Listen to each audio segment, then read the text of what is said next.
It is Sitha for Actus. Nu, Tulkes, setet jou, andente to serve. Yetteth I ready for hest. At mina worda, fereth. Ut readeth nu, Tulkes.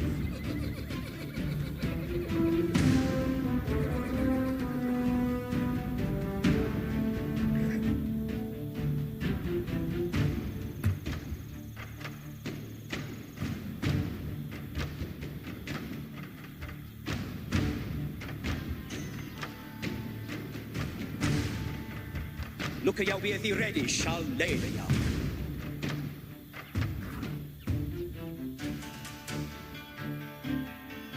It's live to hear it.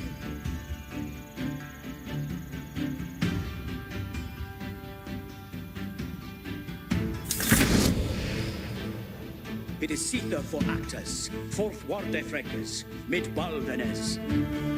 Certes.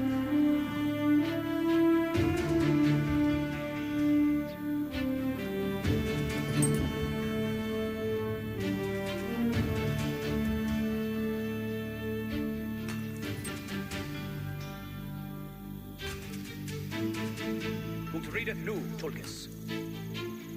I shall lede jou. Fourth warde freckes, mid bal. Hestes cometh, a steppeth to it, Arway men.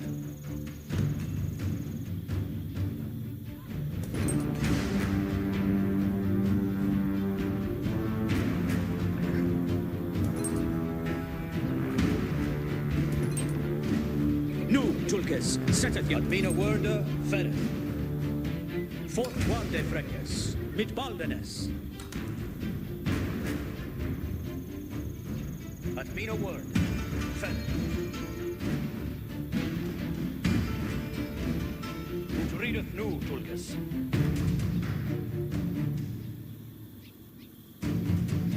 Alles with it.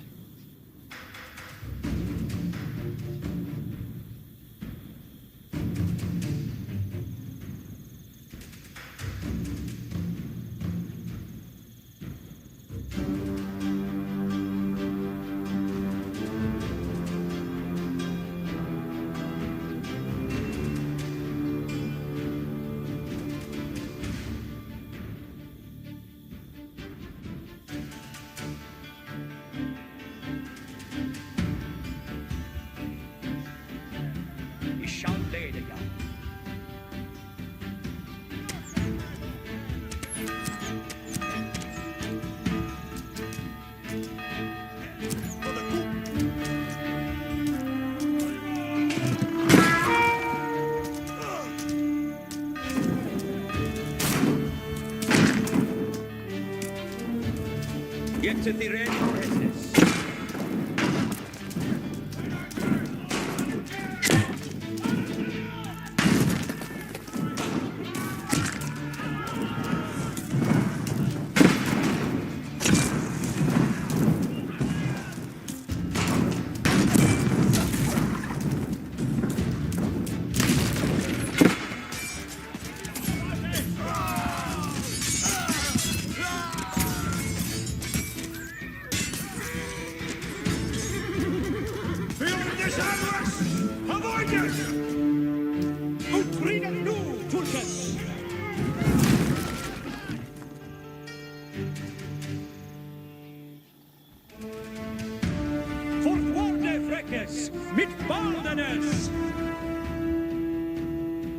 Let us read it, Cnidas.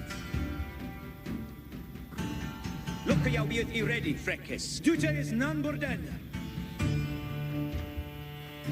I shall lede jou.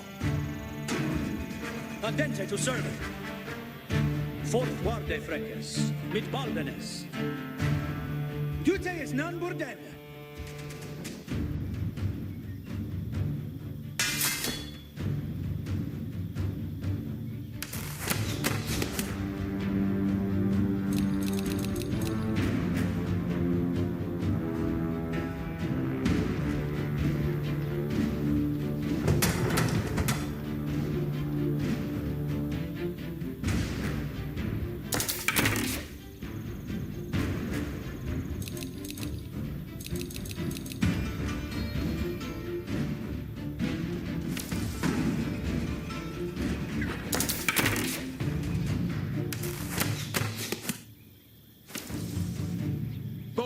the boon. Arway Gongende is bad. Quaro Tabebi Bo. Ferende.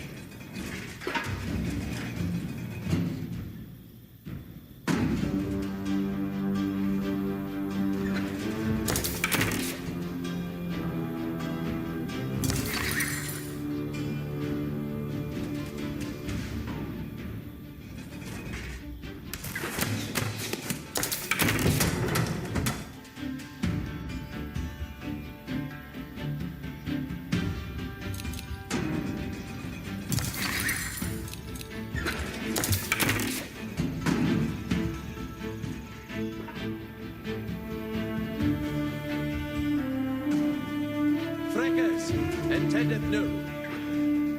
Come in May, Freckers.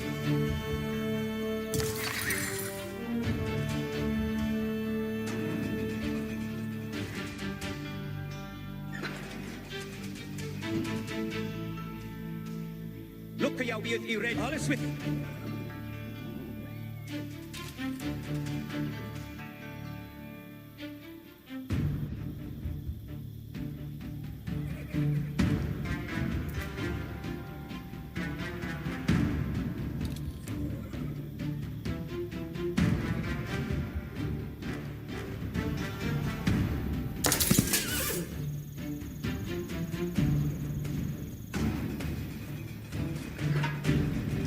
Get to be ready for Hestes. Ut readeth nu, Tulkas.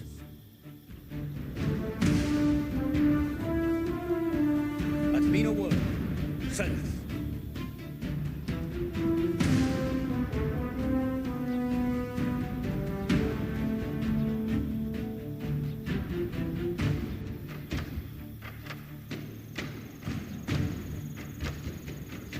It is Sita for action. It's liver to hear it.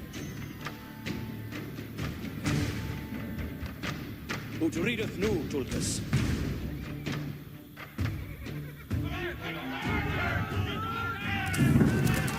Shittas bayot lazar! Each wing!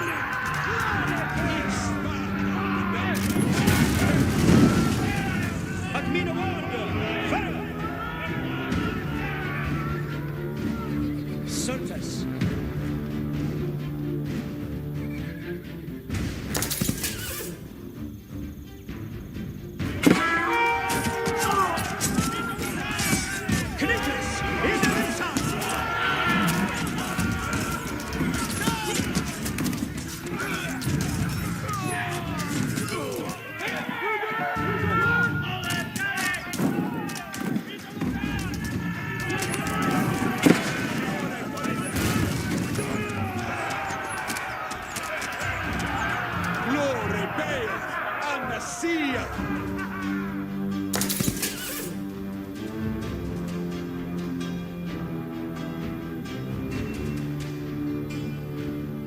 He shall lay the young.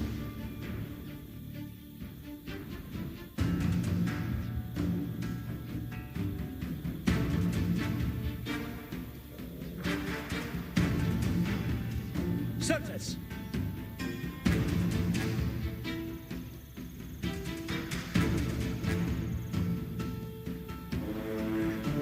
At me no word, Fereth.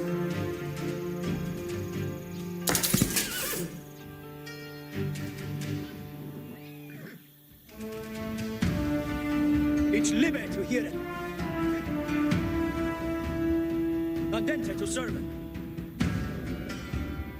Fortvarde Freckes, mit Baldenes.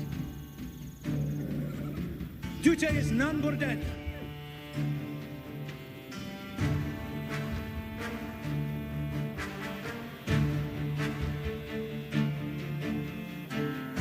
Ut readeth nu, Tulkas. Fortvarde Freckes, mit Baldenes.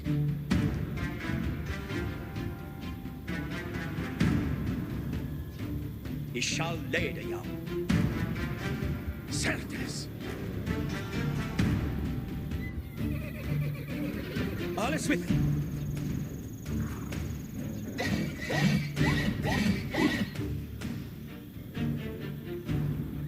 At me no word, Fereth. He shall lay the young.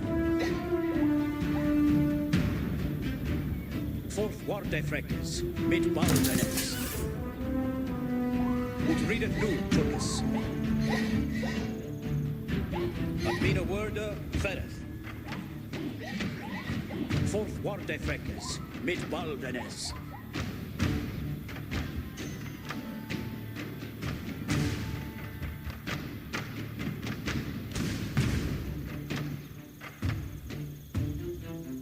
Andente to serve.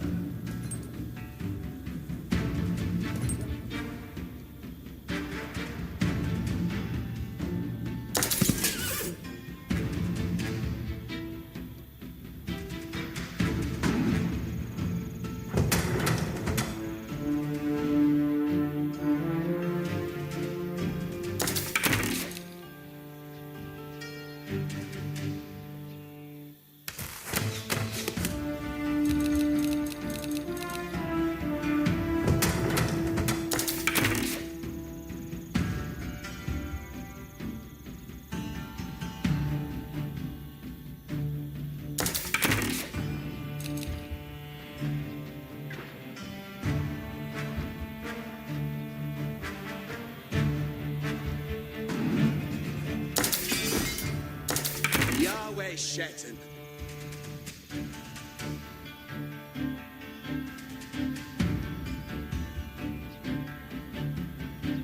Sterende off Suese.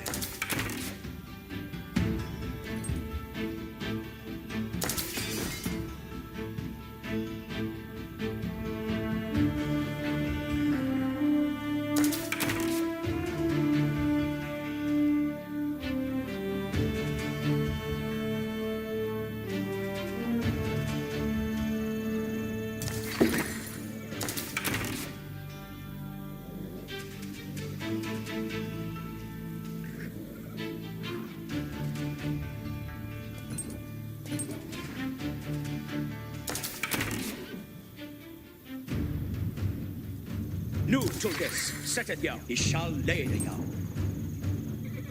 Alles with it. At mina word, ferreth. Und redet nu, Turkes. Fourth Warte Freckes mit Baldenes. I skall leda jag. At mina word, ferreth. Und redet nu, Turkes. You say it's not for dead. It's living to hear it.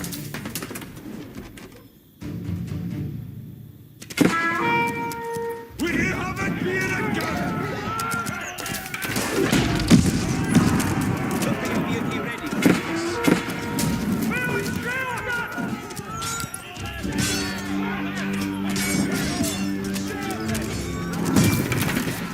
Ah, look at it, yeah!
William Marshal and Nicolas de la Haye had saved the city, and with it, the kingdom.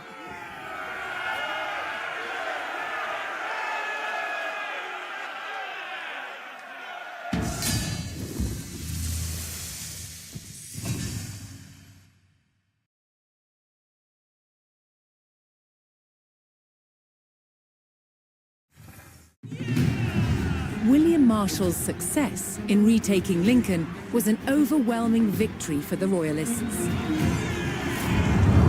The rebel barons had been defeated, and their French allies driven out of England altogether.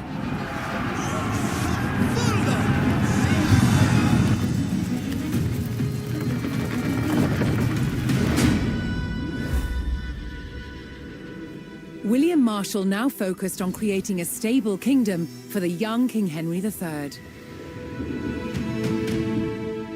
To maintain the backing of the rebels, in 1217, a royal seal of approval was given to a reissued Magna Carta, limiting the power of the monarchy. Many barons held lands in both England and Normandy. But now they faced a choice. On which side of the Channel would they make their home? Many chose England. The cross-Channel kingdom was over, establishing a clear English identity.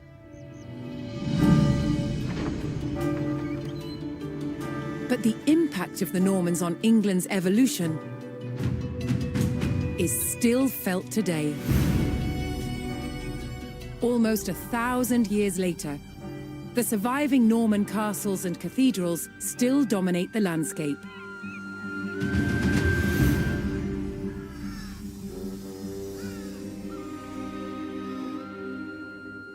In the midst of the modern city, William the Conqueror's fortress, the Tower of London, remains a powerful reminder of their legacy.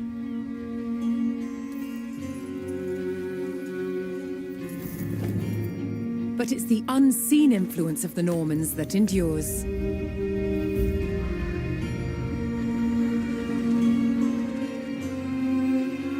The Norman invasion changed the English language and established the foundations of modern parliament and governance.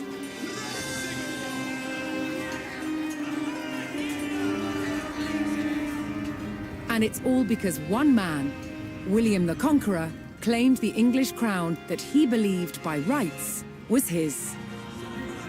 The Normans conquered a country and changed the course of England forever.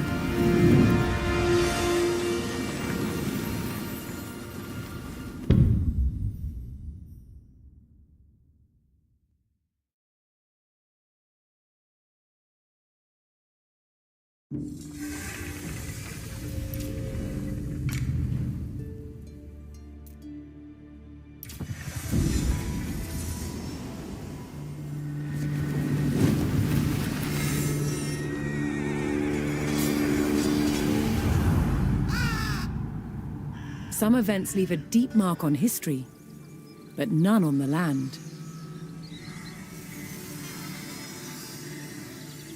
This is the site of the Battle of Hastings. After almost 1,000 years, no traces of the bloody conflict can be seen. But here, the fate of England turned. It's where a king was killed, and his victor claimed the throne.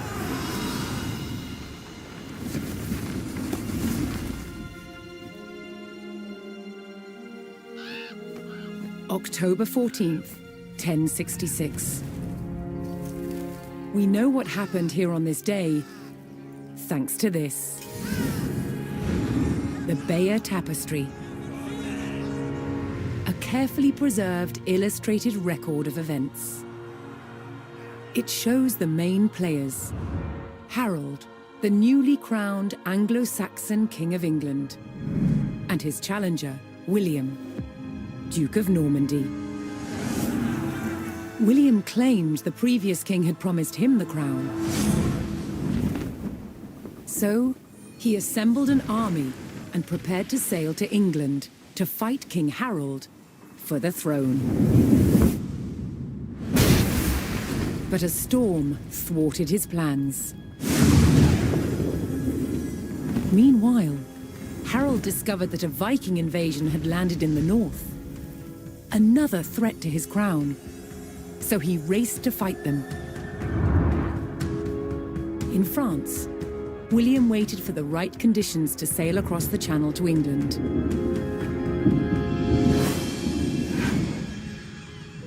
The weather cleared.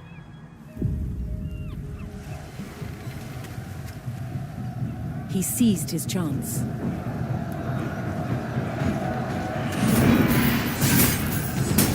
"250 miles north, Harold had defeated the Vikings. Now, hearing of William's arrival, his army sped south. At 9 o'clock in the morning, on this hill, William's Norman army were ready to do battle with Harold's Anglo-Saxon men. The stage was set, and up for grabs, England itself.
On October 14th, 1066, William of Normandy stood ready for battle at the base of a hill. The high ground belonged to King Harold of England and his Anglo-Saxon army. Here, on this hilltop, the fate of England would be decided.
William's Norman army made the first charge, launching a direct assault on the shield wall.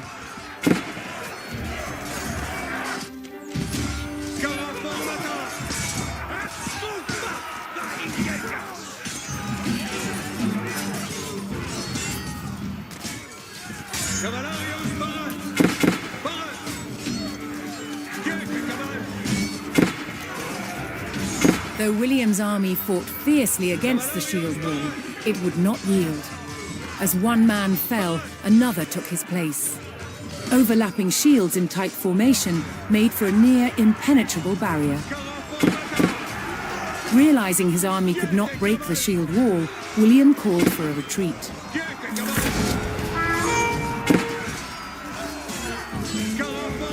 He aimed to lure the Anglo-Saxons into a false sense of victory, causing them to break formation.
William's feigned retreat was working. The Anglo-Saxon army broke their shield wall formation, leaving gaps for William to make a move.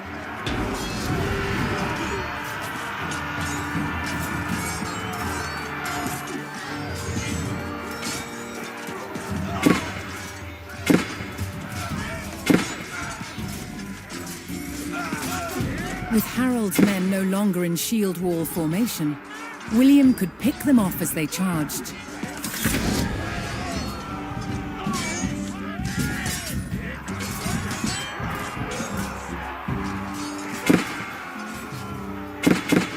More Norman men-at-arms reinforced William's army.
The Anglo-Saxons had deployed rows of spearmen to push back the invaders.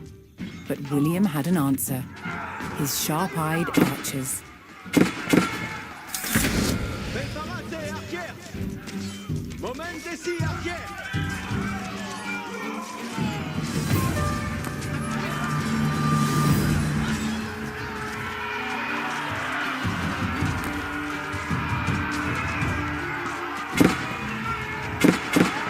Additional Norman archers joined the battle.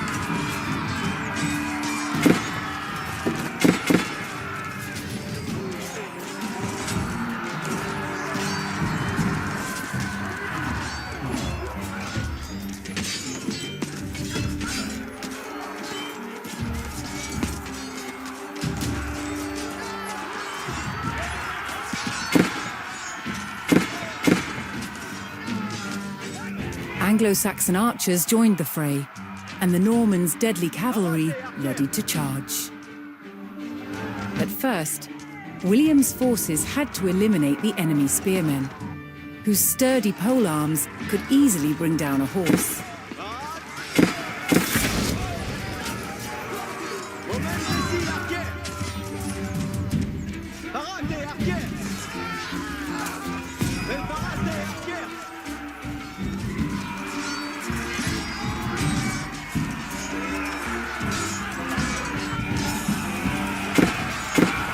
With the threat of spearmen cleared from the field, William's cavalry was free to charge at the Anglo-Saxon archers.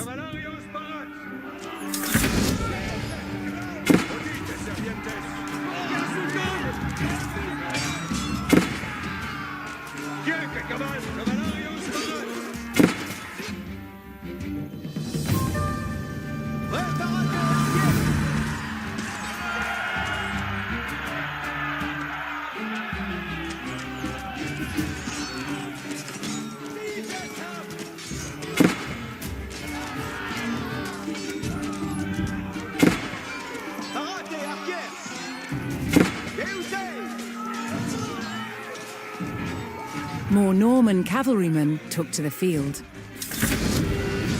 The Anglo-Saxon army was in disarray. Their shield wall had been neutralized and their numbers were dwindling.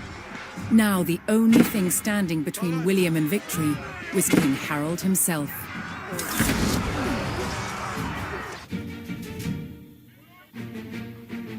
Attention! Vitesse!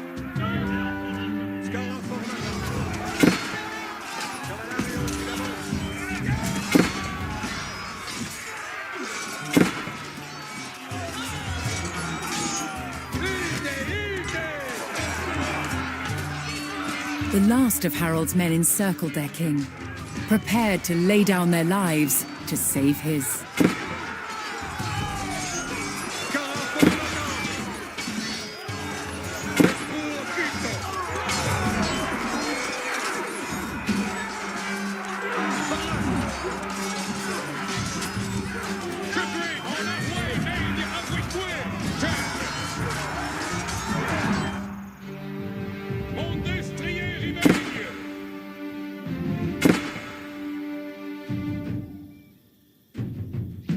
Cavalarios, a calque, cavalarios.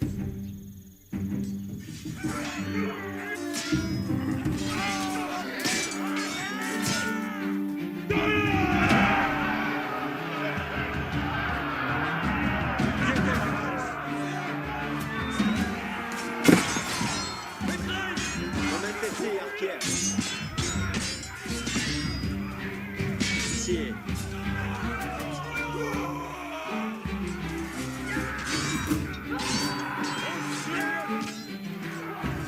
Préparate, arquero.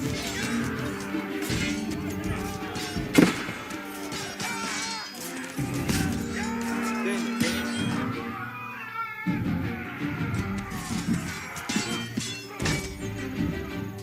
Scaraformata.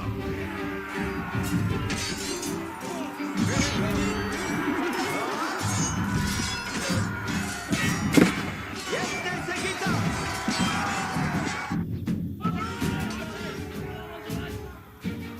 Moment, ambulance.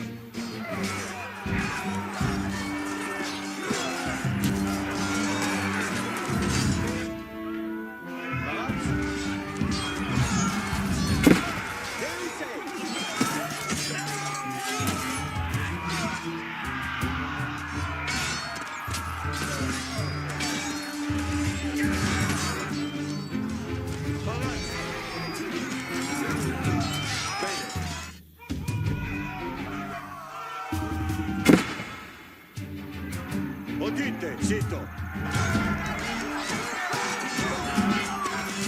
Sì.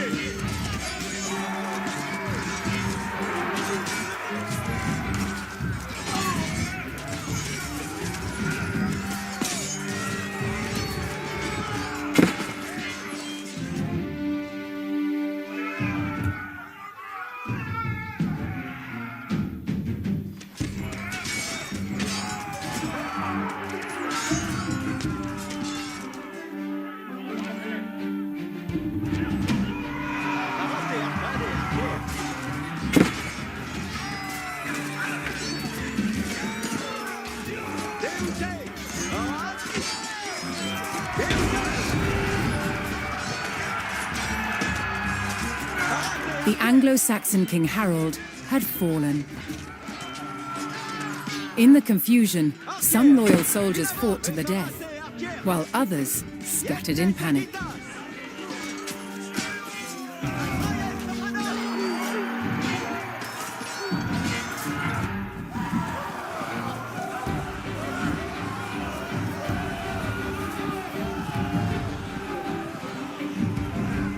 Leaderless and defeated, the last of the Anglo-Saxon army fled for their lives.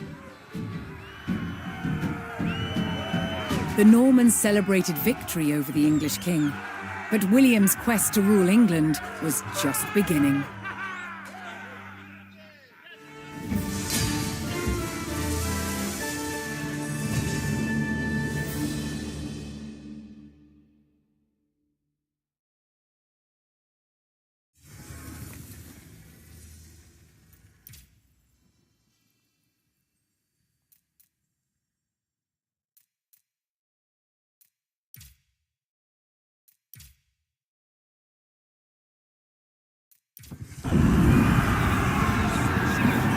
At the Battle of Hastings, the death of one man changed the course of history. The Anglo-Saxon King Harold was killed here, on England's south coast. His army defeated by William of Normandy. Anglo-Saxon rule was over forever.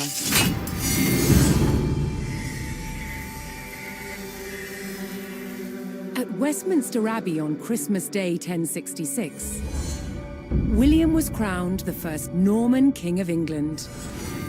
Now he had to secure power across the country. He began by stamping his mark on the landscape, building cathedrals and castles at strategic locations.